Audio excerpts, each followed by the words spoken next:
The unserved arrest warrant charging Carolyn Bryant Donham, a white woman, in the 1955 kidnapping of Emmett Till has been found nearly 70 years later. Now, last week, members of the Emmett Till Legacy Foundation, along with two of Till's relatives, searched for the LaFleur County courthouse basement and found the unserved warrant in boxes. Now, the family of Emmett Till wants authorities finally to arrest Donham because she's still alive. As you know, Emmett Till was beaten, shot in the head, and tossed into a river. What do you think about this update?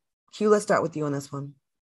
Well, listen, first of all, I was shocked to find out that there ever was a warrant. So the fact that there was a warrant from all that time ago means that way back when someone found her relatively guilty or assumably guilty of something, and that warrant was buried for whatever reason.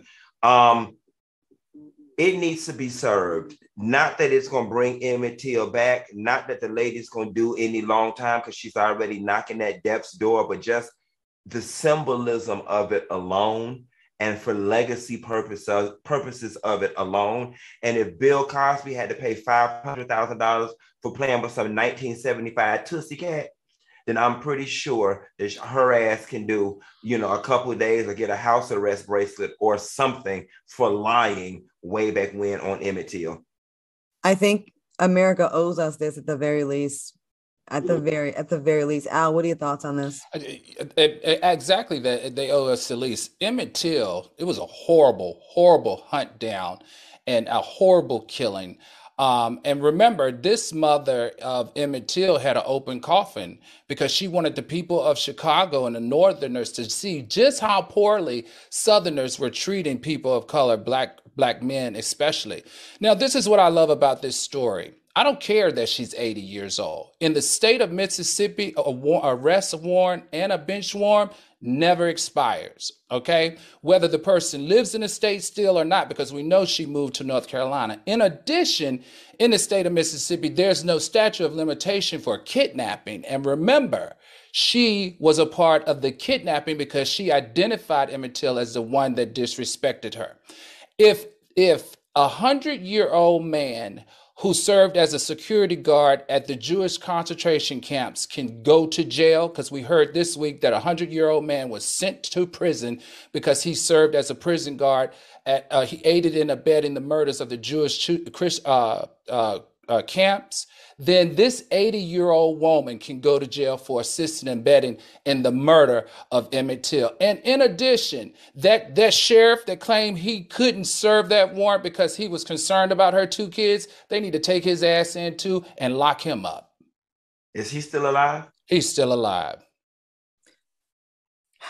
I don't know. I honestly don't know how these people sleep at night.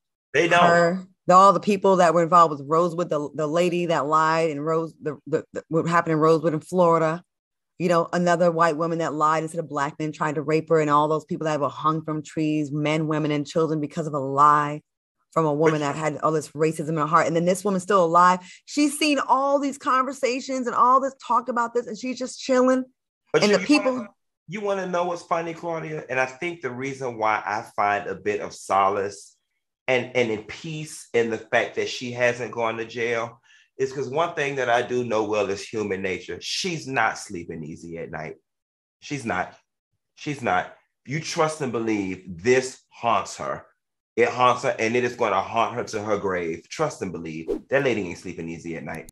I think them serving this arrest warrant needs to haunt her, because a lot of people who have that deep-rooted racism, the kind that you're going to go have a young man killed and thrown in a lake because he whistled at you, because he acknowledged you, that type of hate, that type of racism, they don't have a conscience. She going to get one soon, and I hope it's from a jailhouse. They owe it to us at the very least. And you can't just be making a mockery of the judicial system, the justice system in America, where we go, like Q said, dig up cases from 1973, 1975, which they deserve justice as well. But this was a little boy who was lynched, murdered, body parts removed, drowned in a lake. And I know y'all seen the pictures of his body in his open casket. It doesn't even look, Emmett does not even look like a human being. And yet this bitch, and I'm saying the word bitch, I know we're not supposed to be cussing as much, is still alive. let us get some justice. Let us get a 5-year sentence. Let us get something. This little boy's life meant something to America. And it's not full of crap, America. I know that this is not the appropriate time to crack a joke, but Patrice Cullors with the Black Lives Matter money, while you right here buying $6 million properties that we can't account for, this is the type of stuff that you need the Black Lives Matter money for, that's unaccounted for, so you can hire like 11 attorneys from every state in every jurisdiction and every Olivia Pope and every publicist company east of the Mississippi. This is what the Black Lives Matter money needs to be used for, so we could lobby the appropriate people to get justice, not for you to be buying mansions from east to west coast and to be throwing parties. I'm just saying. Agree. And it's so frustrating, and I'm not calling for violence on anyone, but I'm just so shocked that, Black people, I'm talking to you right now. We so quick to pay back the people in our neighborhood that look like us when they did us wrong or disrespected us or stepped on our sneakers or whatever little nonsense you got going on, and take them out. But the Zimmermans and this Carolyn walk around unscathed, untouched, not even nervous. And it's just like, I don't get our mentality sometimes. Again, this is not a call to go get them, but it's amazing how we're not fearful of one another, like the disregard of each other's lives. But then these people walk around without a care in the world. Real quick, before we go to commercial break, I want to switch gears here, guys. Now, during the interview with Tasha. Can I clarify something? Because I just need to clarify for the short people. For the people on the short bus, what Claudia was saying, it's the gang people. Instead of shooting up the other gangs, why don't y'all go shoot up the people who deserve to be shot? That's what she was saying. And we don't condone the violence. But what she's saying is, instead of going and shooting up other people that look like us, why don't y'all become vigilantes and go shoot up Carolyn and shoot up George Zimmerman? That's what she was saying in coded language for plain English. I said it.